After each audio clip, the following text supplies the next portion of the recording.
Surat diamond ઉદ્યોગ મંદીના માહોલમાંથી પસાર થઈ રહ્યો છે। તેવામાં રત્ન કલાકારોને પડતી મુશ્કેલીને ધ્યાનમાં લઈને ડાયમંડ વર્કર યુનિયન દ્વારા જિલ્લા કલેક્ટરને આવેદનપત્ર આપવામાં આવ્યું છે। તેમણે રજૂઆત કરી છે કે હીરા ઉદ્યોગમાં મજૂરીથી કામ કરતા રત્ન કલાકારોના પગારમાં અને ફિક્સ વેતન તરીકે કામ કરતા કલાકારોના પગારમાં 30% ભાવ વધારો કરવામાં આવે અને જો ભાવ વધારો નહીં થાય તો 30મી માર્ચથી હડતાલનો કોલ આપશે।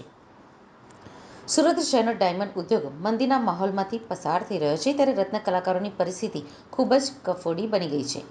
તો બીજી તરફ કેટલાક કારખાનેદારો દ્વારા રત્ન કલાકારોની પરિસ્થિતિનો લાભ ઉઠાવીને તેમનું શોષણ કરવામાં આવી રહ્યું છે। રત્ન કલાકારો દ્વારા રાજ્ય સરકાર પાસે અવારનવાર મદદની માંગણી કરવામાં આવી રહી છે, તો કેટલાક રત્ન કલાકારોએ આ ઉદ્યોગને અલવિદા કહી દીધું છે અને તેઓ અન્ય ધંધા તરફ વળી ગયા છે। તો મંદીના કારણે રત્ન કલાકારો આપઘાત કરતા હોવાના કિસ્સા પણ સામે આવી રહ્યા છે।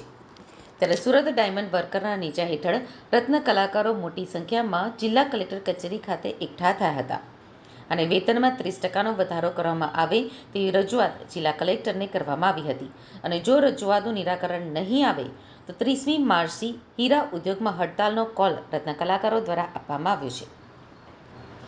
ડાયમંડ વર્કર યુનિયનના ભાવેશ ટાંક દ્વારા જણાવવામાં આવ્યું હતું કે રત્ન કલાકારો હાલ ખૂબ જ મુશ્કેલીમાં મુકાયા છે। હીરા ઉદ્યોગમાં મંદીનો માહોલ છે, તેમાં રત્ન કલાકારોને પરિવારનું ગુજરાન ચલાવવું પણ મુશ્કેલ થઈ રહ્યું છે। ત્યારે આવી પરિસ્થિતિમાં રત્ન કલાકારોને આર્થિક મદદ મળી રહે તે માટે મજૂરીથી કામ કરતા રત્ન કલાકારોને ભાવમાં 30%નો વધારો આપવામાં આવે અને ફિક્સ પગારમાં કામ કરતા રત્ન કલાકારોનો પગાર 30% વધારવામાં આવે। જો એવું નહીં થાય તો રત્ન કલાકારો દ્વારા 30મી માર્ચથી હડતાલનું એલાન કરવામાં આવશે। મહત્વની વાત એ છે કે રત્ન કલાકારોને રાજ્ય સરકાર અને કેન્દ્ર સરકાર પાસેથી આશા હતી કે કેન્દ્ર સરકાર અને રાજ્ય સરકારના બજેટમાં હીરા ઉદ્યોગ કે જે મંદીમાંથી પસાર થઈ રહ્યો છે તે ઉદ્યોગ માટે કંઈક જોગવાઈ કરવામાં આવશે, પરંતુ કેન્દ્ર સરકાર કે રાજ્ય સરકાર દ્વારા જે બજેટ રજૂ કરવામાં આવ્યું તે માટે હીરા ઉદ્યોગ માટે એક પણ જોગવાઈ કરવામાં આવી નથી અને રત્ન કલાકારો ખૂબ જ મુશ્કેલીમાં મુકાઈ ગયા છે।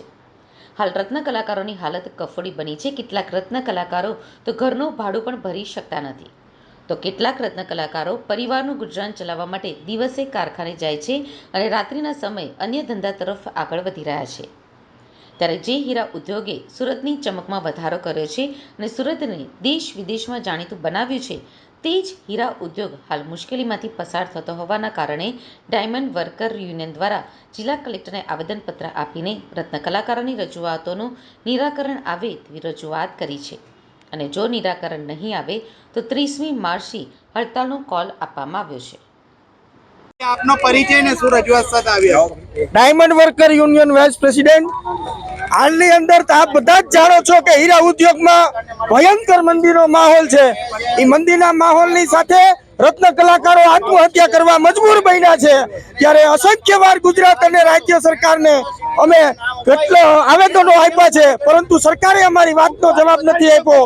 ત્યારે 30% પગાર વધારાની સાથે જો આવનારા 20 દિવસની અંદર 30% પગાર વધારો કરવામાં નહીં આવે તો આવનારી 30 તારીખના રોજ સુરતનો સમગ્ર હીરા ઉદ્યોગ બંધ પાડવામાં આવશે। અમે આજથી એલાન કરીએ છીએ।